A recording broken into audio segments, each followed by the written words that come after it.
আমার পরিচয়, আমি শুধু শরণার্থী নয়, আমি একজন মানুষ। আমার পরিচয় শুধু শরণার্থী নয়, আমি একজন মানুষ। মানুষ হিসাবে আমার অধিকার, আমার প্রাপ্য। আসসালামু আলাইকুম রহমতুল্লাহ।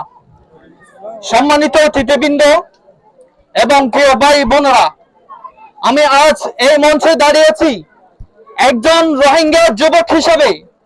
আমার বয়স 26। এই 26 বছরে আমি দেখেছি শুধু যুদ্ধ, দেখেছি শুধু পালানো, দেখেছি শুধু ভয়, দেখেছি শুধু অগণিত প্রশ্নের বোঝা নিয়ে বড় হওয়া। এই বিষয় নিয়ে আমি বড় হয়েছি। আমি এই মাটিতে জন্মেইনি, কিন্তু এই মাটিতেই বড় হয়েছি।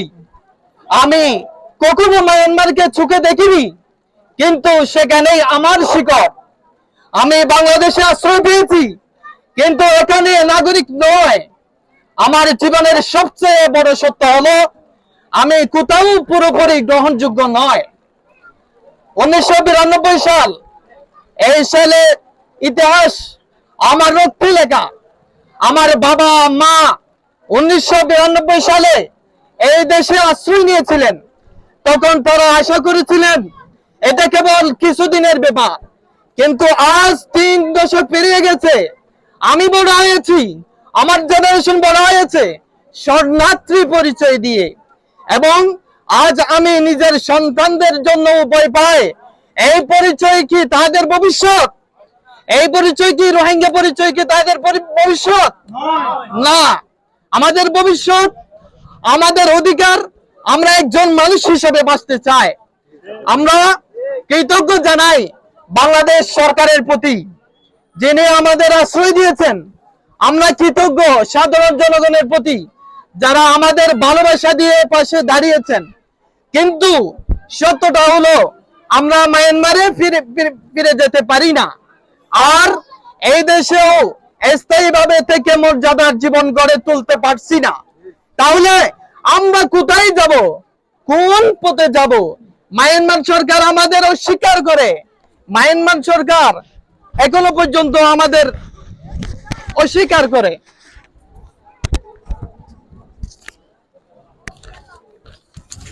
আমি একজন 26 বছরের যুবক। আমি আর শৈশব চাই না। আমি চাই আমার ভবিষ্যৎ, আমার জাতির ভবিষ্যৎ, আমার বয়সে আমার যুবক ভাইদের ভবিষ্যৎ চাই। আমি আর চাই না শৈশব। আমি জীবনের 26টি বছর কেটেছে পরিচয়হীন ভাবে। আমি আর এক মুহূর্ত শুধু বেঁচে থাকার জীবন চাই না। আমি কাজ করতে চাই, পরিবার গড়তে চাই, সমাজে অবদান রাখতে চাই।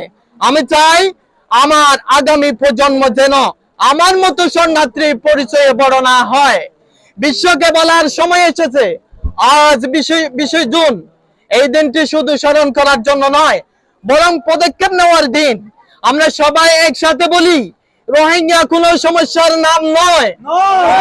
রোহিঙ্গা কোনো সমস্যার নাম নয়। রোহিঙ্গা এক নির্যাতিত ইতিহাসের প্রতিনিধি। রোহিঙ্গারা এক নির্যাতিত ইতিহাসের প্রতিনিধি। তাদের যদি নিরাপদে, আমাদের যদি নিরাপদে ফিরতে না দেওয়া যায়, তাহলে বিকল্প পথ খুলে দিন।